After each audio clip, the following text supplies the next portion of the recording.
बहुत पुरानी बात है। धारा नगरी में गंधर्वसेन नाम का एक राजा राज करते थे। उसके 4 रानियां थीं।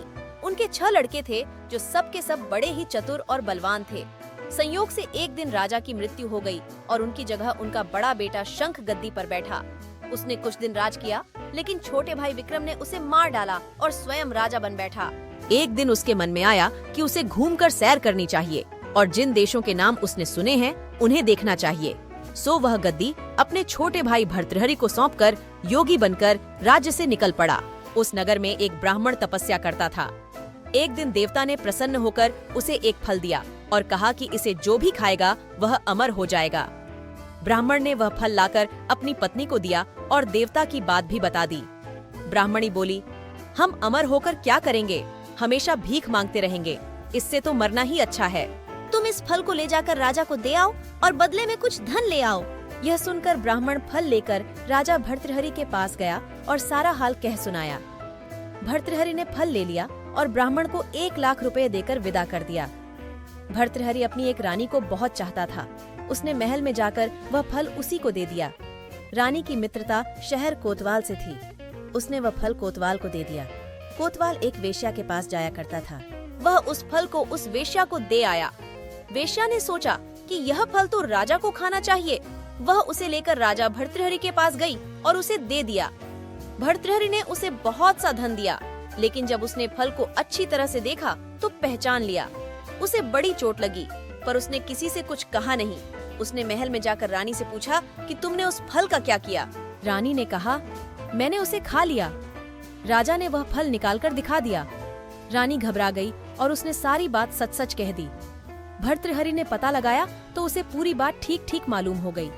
वह बहुत दुखी हुआ। उसने सोचा, यह दुनिया माया जाल है, इसमें अपना कोई नहीं। वह फल लेकर बाहर आया और उसे धुलवाकर स्वयं खा लिया। फिर राजपाट छोड़ योगी का भेष बना जंगल में तपस्या करने चला गया। भर्तृहरि के जंगल में चले जाने से विक्रम की गद्दी सूनी हो गई।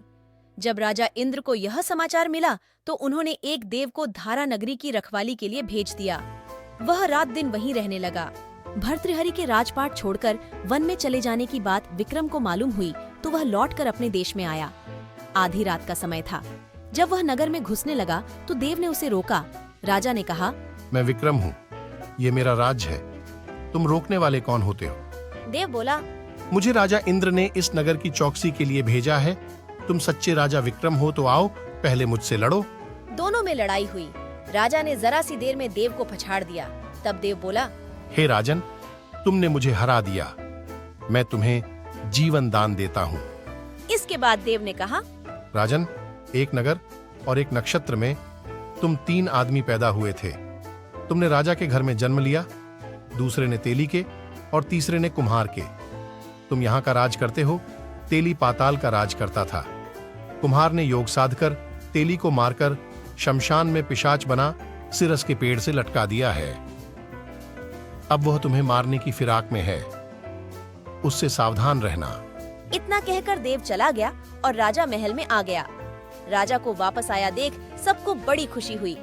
नगर में आनंद मनाया गया। राजा फिर राज करने लगा।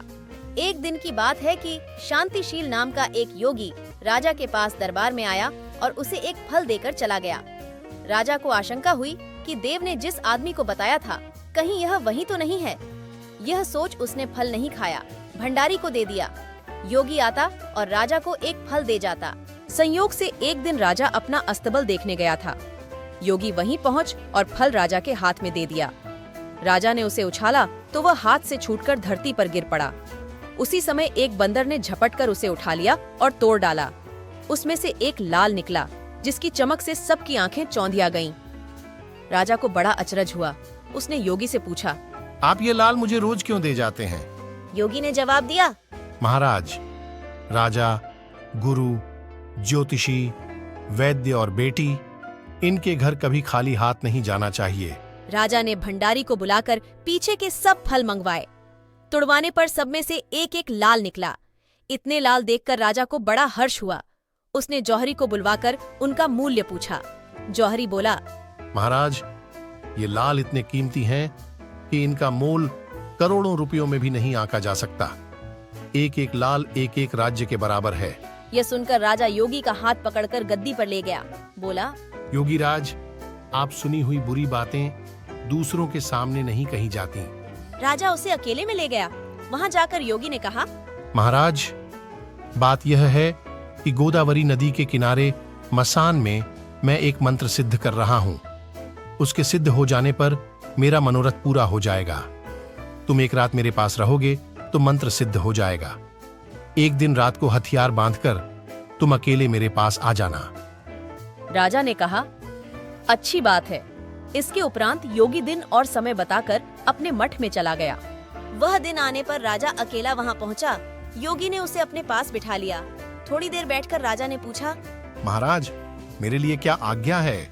योगी ने कहा, राजन, यहाँ से दक्षिण दिशा में 2 कोस की दूरी पर मसान में एक सिरस के पेड़ पर एक मुर्दा लटका है। उसे मेरे पास ले आओ, तब तक मैं यहाँ पूजा करता हूँ। यह सुनकर राजा वहाँ से चल दिया। बड़ी भयंकर रात थी। चारों ओर अंधेरा फैला था। पानी बरस रहा था। भूत प्रेत शोर मचा रहे थे। सांप आ आकर पैरों में लिपटते थे।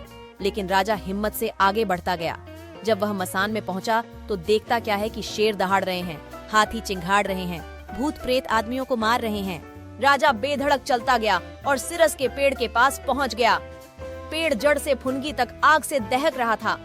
राजा ने सोचा, हो न हो, यह वही योगी है जिसकी बात देव ने बताई थी। पेड़ पर रस्सी से बंधा मुर्दा लटक रहा था। राजा पेड़ पर चढ़ गया और तलवार से रस्सी काट दी। मुर्दा नीचे गिर पड़ा और दहाड़ मार मार कर रोने लगा। राजा ने नीचे आकर पूछा, तू कौन है? राजा का इतना कहना था कि वह मुर्दा खिलखिकर हंस पड़ा। राजा को बड़ा अचरज हुआ। तभी वह मुर्दा फिर पेड़ पर जा लटका। राजा फिर चढ़कर ऊपर गया और रस्सी काट मुर्दे का बगल में दबा नीचे आया। बोला, बता, तू कौन है? मुर्दा चुप रहा। तब राजा ने उसे एक चादर में बांधा और योगी के पास ले चला। रास्ते में वह मुर्दा बोला, मैं बेताल हूँ। तू कौन है और मुझे कहाँ ले जा रहा है? राजा ने कहा, मेरा नाम विक्रम है। मैं धारा नगरी का राजा हूँ। मैं तुझे योगी के पास ले जा रहा हूँ। बेताल बोला, मैं एक शर्त पर चलूंगा। अगर तू रास्ते में बोलेगा तो मैं लौटकर पेड़ पर जा लटकूंगा। राजा ने उसकी बात मान ली।